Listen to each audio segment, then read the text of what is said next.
जय सिया राम। प्रिय दर्शकों, सच्चा साथी ऑलराउंडर चैनल के माध्यम से पद्म पुराण के अनुसार बताएंगे कि प्रेतों का आहार क्या होता है और मनुष्य को प्रेत योनि किस कर्म से मिलती है।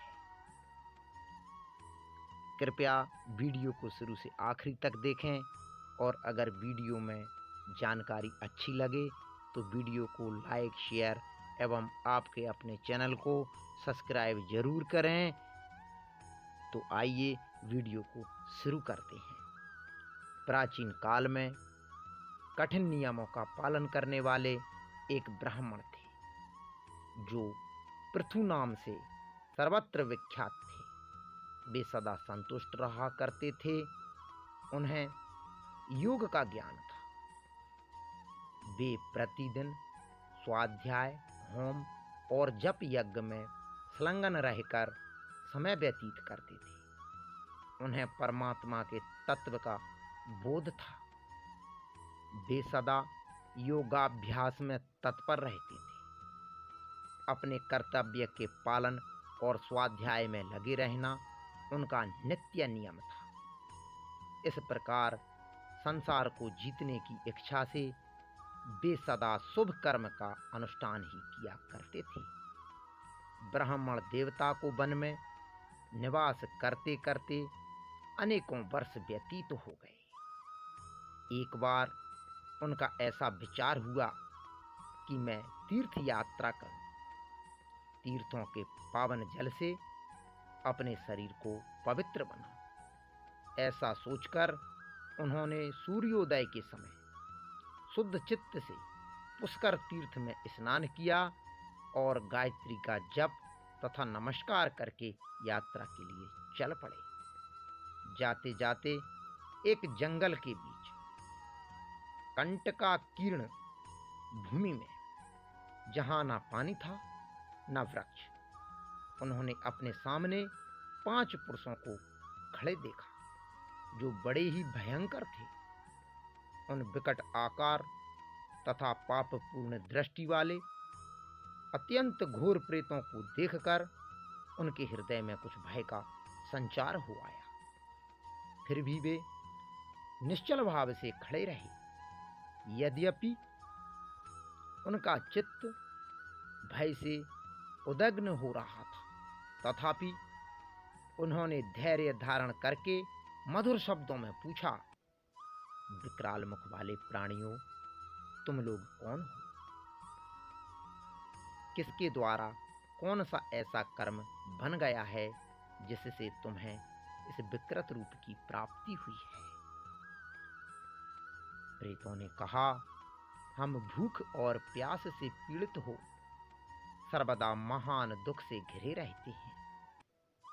हमारा ज्ञान और विवेक नष्ट हो गया है। हम सभी अचेत हो रहे हैं। हमें इतना भी ज्ञान नहीं है कि कौन दिशा किस ओर है। दिशाओं के बीच की अवान्तर दिशाओं को भी नहीं पहचानते। आकाश, पृथ्वी तथा स्वर्ग भी हमें ज्ञान नहीं है। यह तो दुख की बात हुई। सुख इतना ही है कि सूर्योदय देखकर हमें प्रभात सा प्रतीत हो रहा है। हम में से एक का नाम पर्युषित है, दूसरे का नाम सूचिमुख है, तीसरी का नाम शीघ्रग है, चौथे का रोधक और 5वें का लेखक है। ब्राह्मण ने पूछा, तुम्हारे नाम कैसे पड़ गए? क्या कारण है तुम लोगों को ये नाम प्राप्त हुए? प्रेतों में से एक ने कहा, मैं सदा स्वादिष्ट भोजन किया करता था और ब्राह्मणों को पर्युषित यानी बासी अन्न देता था। इसी हेतु को लेकर मेरा नाम पर्युषित पड़ा है। मेरे इस साथी ने अन्न आदि के अभिलाषी बहुत से ब्राह्मणों की हिंसा की है, इसलिए इसका नाम सूचिमुख पड़ा। यह तीसरा प्रेत भूख से ब्राह्मण की याचना करने पर भी उसे कुछ देने के भय से शीघ्रता पूर्वक वहां से चला गया था, इसीलिए इसका नाम शीघ्रघ हो गया। यह चौथा प्रेत ब्राह्मणों के देने के भय से उद्विग्न होकर सदा अपने घर पर ही स्वादिष्ट भोजन किया करता था, इसलिए यह रोधक कहलाता है। तथा हम लोगों में सबसे बड़ा पापी जो यह पांचवा प्रेत है, यह याचना करने पर चुपचाप खड़ा रहता था या धरती को रेदने लगता था, इसीलिए इसका नाम लेखक पड़ गया। लेखक बड़ी कठिनाई से चलता है, रोधक को सिर नीचा करके चलना पड़ता है। शीघ्रघ पंगु हो गया है। सूची हिंसा करने वाले का सुई के समान मुख हो गया है तथा मुझ पर्युषित की गर्दन लंबी और पेट बड़ा हो गया है। अपने पाप के प्रभाव से मेरा अंडकोश भी बढ़ गया है तथा दोनों होंठ भी लंबे होने के कारण लटक गए हैं।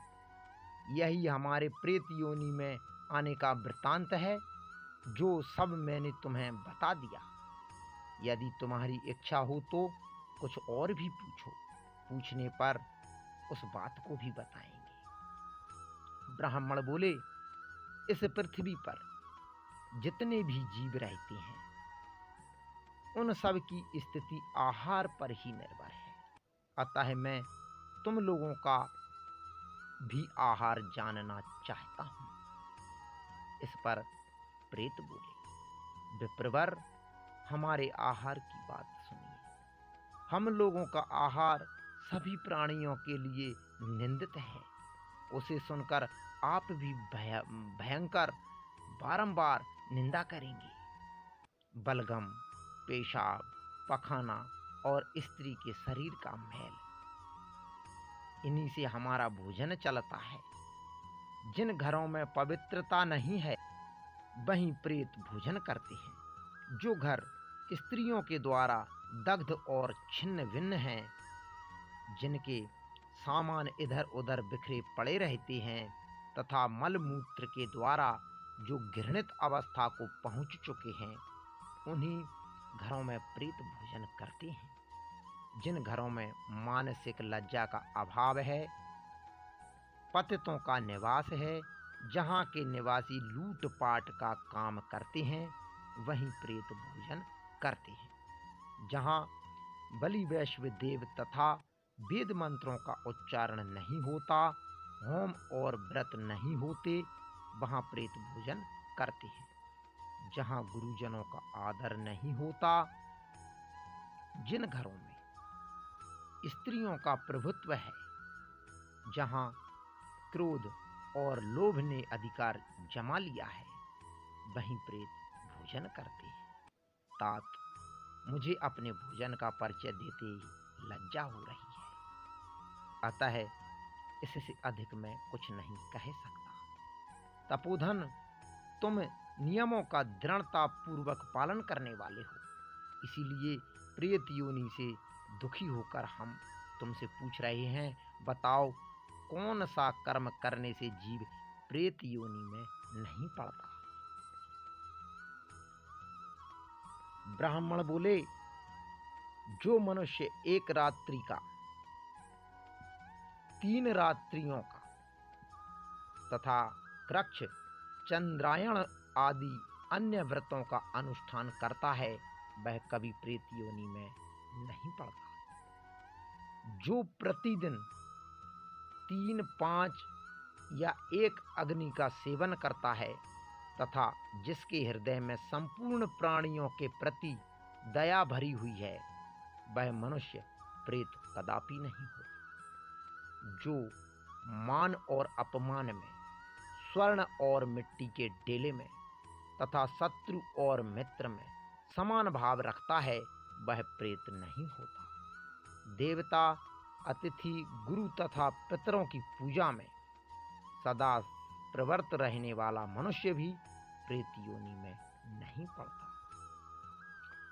शुक्ल पक्ष में मंगलवार के दिन, चतुर्थी तिथि, आने पर उसमें जो श्रद्धा पूर्वक श्राद्ध करता है वह मनुष्य प्रेत नहीं होता।